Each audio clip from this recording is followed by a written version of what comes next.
DW Africa Link. Our continent is on the rise, slowly, smoothly, but with conviction and determination. Africa's role and position are reaffirmed day in, day out on the global stage. Today, member of the G20, tomorrow, hopefully, 2 permanent members of the UN Security Council. Belated Happy Africa Day to all my fellow Africans. You know, May 25th marks African Union Day, right? It's been 63 years since African leaders came together with a bold vision of unity, freedom, and shared prosperity. Pan-African thinkers like Dr. Kwame Nkrumah and Jomo Kenyatta believed Africa could only truly succeed if it stood together politically, economically, and culturally. So is Pan-Africanism failing, evolving, or thriving? That's what's coming up. I am Eddie Micah Jr., and you are welcome to Africa Link, the podcast connecting you to the stories that matter. Africa Link, every weekday here on DW. In 1963, newly independent African states met in Addis Ababa to form the Organization of African Unity, now the African Union, with a promise of unity, liberation, and self-determination. More than 6 decades later, progress has been made, but the reality remains complicated. Trade within Africa is still relatively low. Conflicts and coups continue to destabilize parts of the continent, and big ambitions like a single African currency remain far from reality. Now, I would love to call myself a Pan-Africanist, but to discuss this further, let's bring in someone who really embraces that label. Nanre Nafzega is with the Pan-Africanist Activist Solidarity Collective, a Pan-African movement. I also have DW's Eric Mawena Ekbeta, our correspondent in Ghana. Hello and welcome to Africa Link. Let me start with you, Nanre. What does it mean to be a Pan-Africanist? What does Pan-Africanism mean? Well, for me, Pan-Africanism means that we place Africa back at the center of civilization, the center of knowledge, and the center of our collective growth. So for me, believing that Africa is the home of all Black people all over the world, and that we should embrace our identity as Africans, and that we should also use this identity to push our way forward against anti-Blackness, against divisions on the basis of ethnicity and race. It's just to really believe in Africa as a project, as a movement, and as an identity. And why is that important? Well, we know what Africans are going through all over the world. On the continent, we know what we're facing as Black people, facing in terms of the conscious efforts of our governments to underdevelop our nations and to keep them in a constant state of want and poverty. And we know that this is a political objective. So Pan-Africanism helps us fight back against that because the disunity that is amongst us is basically continuing the tradition of our forefathers and foremothers that say that no African country can progress, and actually no Black person on the continent and all around the world can progress without the unity, the reunification of Africans, and without our collective push forward. So we're facing things like anti-Black racism, not just on the African continent, but our brothers and sisters in North America, in Latin America, in Europe, in Asia. We're seeing anti-Blackness as a globalized phenomenon where Black people are constantly being harassed, intimidated, there's violence against them. And to understand that the development of our continent and the richness of who we are, and then that is something that we need in order to push back against the hatred and against the violence that we encounter. And the violence not necessarily just being physical violence, we have intellectual violence, emotional violence on every level. And so that's why we're kind of going back to a movement that identified early on. I mean, Pan-Africanism has its roots in, the Haitian Revolution, in the building of the first Pan-African Congress in the early 1900s, the movements for civil rights, the movements for decolonization. And so this is another time in which Africa is facing an unprecedented level of recolonization, new forms of neocolonialism. And so we have to kind of return back to our roots to say, where did we go wrong and how can we revive Pan-Africanism to fight back and to really free and emancipate and liberate our people from what we're facing today. Very well noted, Nanre. And I can't help but feel that there seems to be a lot of blame on the other for the situation that you believe Africa is in now. But one would argue a lot of that also comes from within, with how governments act and how they manage resources and money. You can talk corruption and bribery and all of those things. Where does that fit? It's not either or. It's a collaboration amongst elites. And so our battle for Pan-Africanism is not just about, it's about elite capture, right? So the elite Africans, our governments, those in power, our politicians, are working in collaboration with global infrastructures, foreign governments, to keep the rest of Africans, mainly the majority, which are poor and impoverished, in a state of confusion, and in a state of probably even trying to play this blame game, like whose fault is it? So I believe that Pan-Africanism, there's elite Pan-Africanism, which perhaps we could even say was maybe the accident of the past, was that it was those who were educated, it was a very elite, probably the average person in your village, in my village in Nigeria, probably did not know what Pan-Africanism was, right? It was taking place in big conferences, oftentimes in Europe. But we are looking forward to a new Pan-Africanism, which is a popular from grassroots up Pan-Africanism, which says our fate is intertwined. And it's intertwined because it's not only foreign governments or our governments, but it's actually a collaboration of the elite that is actually leading to this constant underdevelopment. So I don't think the only other might be the other between the poor and the rich. So this also being an internationalist class struggle. And the new Pan-Africanism also has to embrace internationalism. So once we retrieve our own identity, we actually have to work with the other working class peoples around the world. And this was actually, for the more radical Pan-Africanists, this was actually something that they understood. And that's why you see people like Nkrumah had collaborations with other countries, and from Vietnam to, it was not just about Black people. It was also about our collaborations with other people in the global South. And that's what the new Pan-Africanism needs to be. Right. Thank you very much for that. I know Mawena, you're there. Mawena is our correspondent in Ghana. I'm going to come to you a bit, Mawena, but because Nanre mentioned Dr. Kwame Nkrumah, Ghana's first president who helped fight for independence, he was involved in this whole Pan-Africanism. He's known as one of the Pan-African leaders. He was involved in founding the Organization of African Unity. That was way back 1963. And because of that, every May 25th marks African Union Day, right? Which is to commemorate the founding of the Organization of African Unity. What do you think has changed since then, Nanre? Well, I think the entrenchment of the nation states along colonial borders is something that has really taken place and taken shape, and perhaps against the direction that was envisioned by those who created the Organization of African Unity, which was to imagine the African political project as moving beyond nationalism. And so we find today that we are entrenching the state structures, the colonial state structures, and kind of embedding ourselves in those. And so the vision for African unity has become lost. So we're seeing now, something that probably would never have been envisioned by those who were creating the OAU, in that it's so difficult to travel across an African border. It's more accessible for an American or a European to enter Kenya or any country, in Africa than it is to actually for another African. I have 2 passports, and it's easier for me to travel within Africa on a US passport than on my Nigerian passport. We're seeing currency struggles. We're seeing xenophobia happen in countries like South Africa. We're seeing push against so-called migrants and illegal migrants in our countries, where we're trying to close these artificial borders against our brothers and sisters from other countries.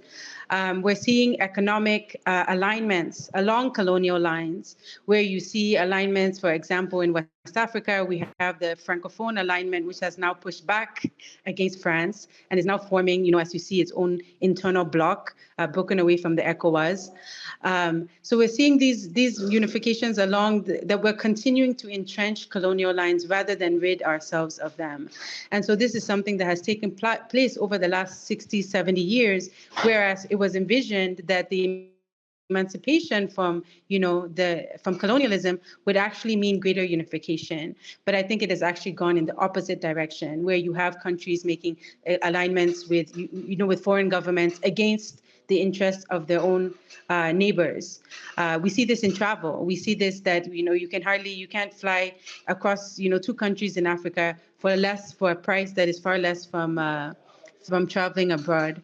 Right. Thank you very much, Nanre. Now I come to you, Eric, because hearing all that Nanre has said and what you've also been hearing on the ground, I'm just wondering, African Union Day, Ghana, knowing the history of the continent, Ghana leading in so many ways, the push for overall African independence. Does African Union Day still hold meaning in the country based on what you're feeling and hearing on the ground? Eddie, that's waned a bit, and that's being as honest as I can be, because in the past it used to be a holiday. It was a day which was set aside where Ghana joined the rest of the African continent to mark a day in recognition of African unity, and a path which was set ablaze pretty much by the country's founder, Osagyefo Dr. Kwame Nkrumah, amongst many other things. And so it used to be a day where everybody else was getting a day off. And if anybody asked the question, okay, why is today a holiday? You could easily point to the fact that today is a holiday because we're seeking to celebrate or remember African Union Day and the need for us to be united. Since then, for the last 5+ years, there's been an amendment to the legislation in the country as to public holidays, and so that holiday has been taken away, the 25th of May, and it's been replaced by a day which is supposed to be commemorative, and so there will be the lecture series and a host of other events scheduled to take place in that regard to commemorate the day. And since then, not a lot of people actually, off the top of their mind, remember it. So just to be clear, people are not much into it because it's no longer a holiday, or what has driven that sentiment of not being deep about it as it used to be before? The holiday is a part of it, because one of the many things that day seeks to achieve is to drum home the need for African unity. And if for one reason or the other you found out you're actually not going to work because we're supposed to be having Africa on our minds today, and that's one of the reasons why the day has been set aside. Now everybody is returning to work. And so in some part, that's affected in terms of the mood which used to characterize the celebration of the AU Day, for instance. That's been taken away by some notches, right? Outside of that, the honors now rest on the government and other Pan-African groups to put together events which over the last 2 to 3 years has not been very nationalistic in nature. And so it's been a fair few Pan-Africanists who gather, make one or two comment statements. Sometimes it gets into the news, other times it does not.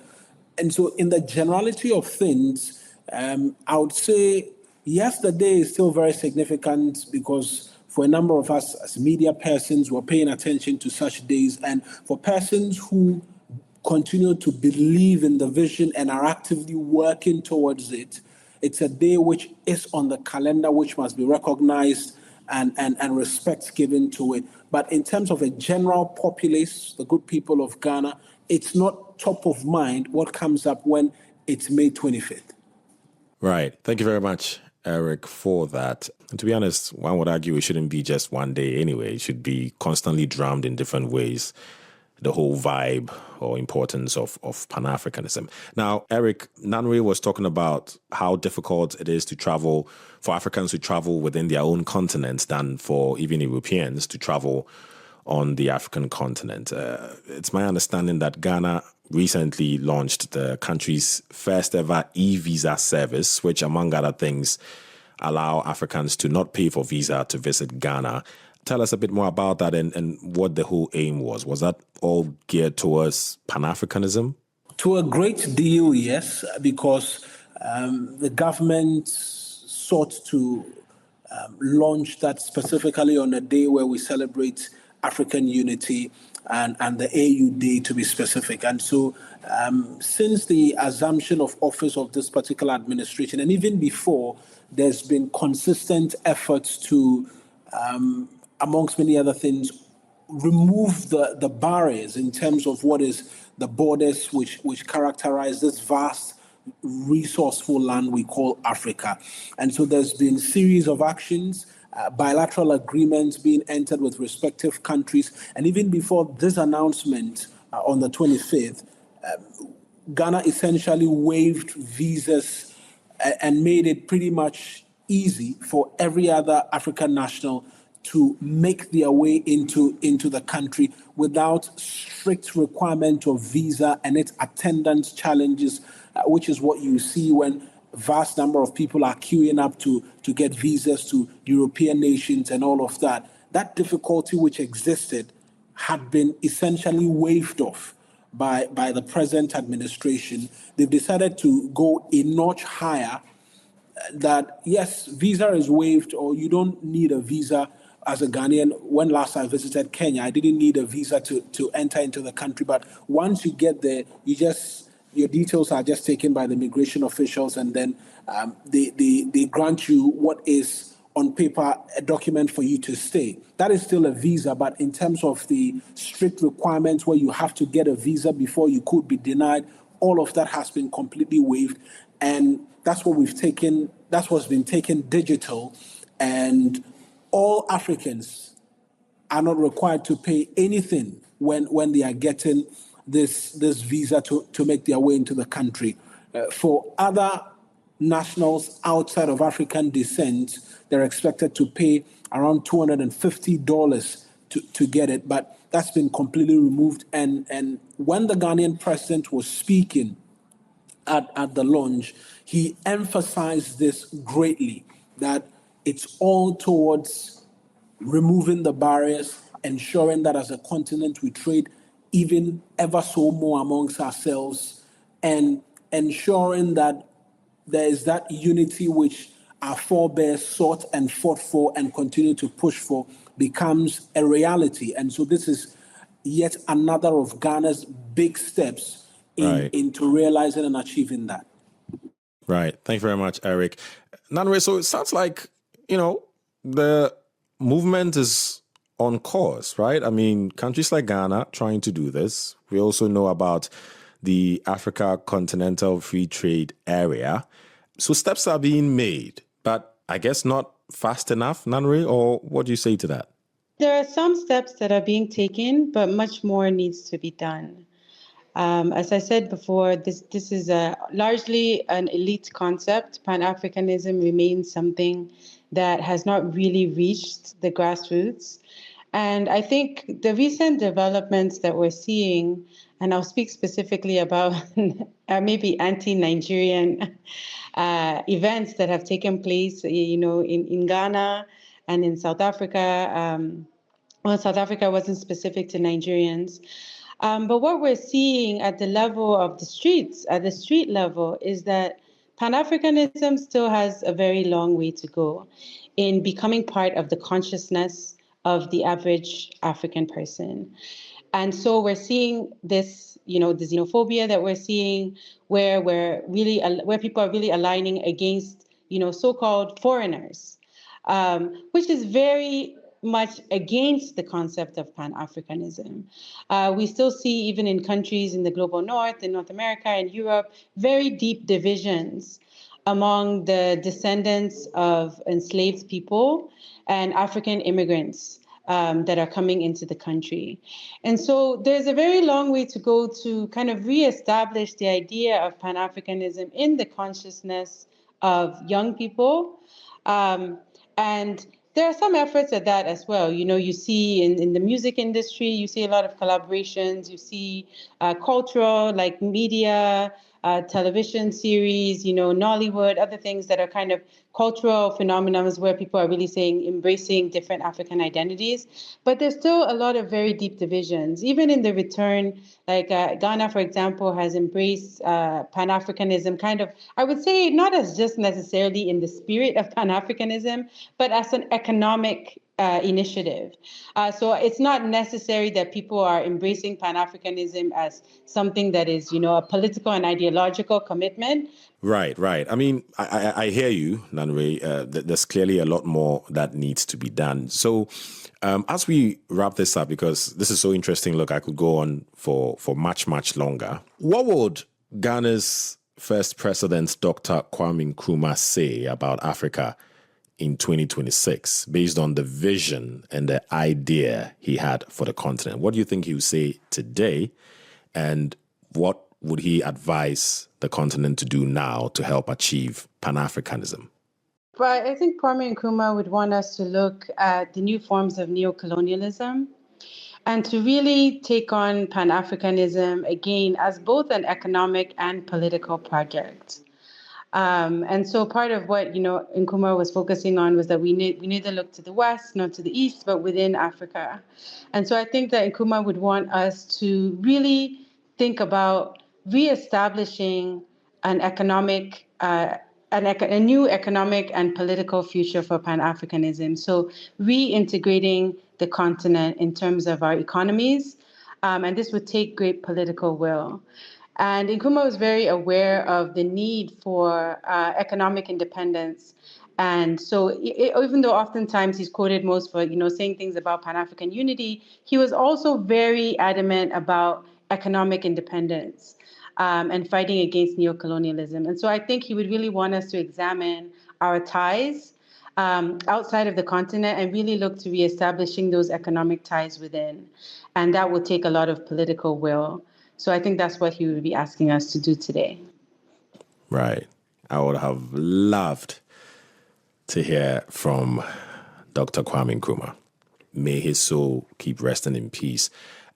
Eric, you have the final words to end this.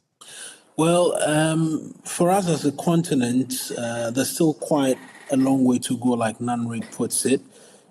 I believe even for the younger generation, there's a genuine fear in my heart that we could lose them if enough is not done to instill and imbibe in them what it means to be African and why we need to be together. Across the 55 plus countries on the continent, increasingly citizens are beginning to look individually towards what their nation state can do for them and not as a collective what we can do for each other. And it has to take a bit more outside of just conversations to get the entirety of the continent fully locked on as to what it means for us to work together. Else, this could be a really long dream that I fear sometimes may not be realized, taking into consideration all other things. Thank you, Eric. Sounding a bit like Kwame Nkrumah there. Okay, I hear you, Eric. Okay, very well noted and great points from the both of you. Nanre Nafsega, Pan-Africanist, and also Eric Mawene-Egbeta, DW correspondent in Ghana. Thank you both for sharing your insights with us. Thank you. Thank you. So will Africa truly unite? Let's hear from people inside Ghana. Yes, I believe African will unite. Yes, especially economically and socially. We already have corporate organizations like African Union and then ECOWAS. When we look at the core meaning of unity is the act of being together without any external factor. Experts say many of the challenges Nkrumah warned about are still present. Foreign influence, debt dependency, trade imbalances, and weak regional coordination. But what if a younger generation of Africans are redefining Pan-Africanism through business, technology, music, and migration? Because if you ask me, the vision of a united Africa still inspires millions. even if the path toward remains unfinished. Share your thoughts with us on Facebook at DW Africa. Listen on Spotify or wherever you get your podcasts. And subscribe to our DW Africa YouTube channel so you never miss an episode. This show was co-produced and edited by Isaac Mugabe. And I am Eddie Micah Jr. Thanks for listening.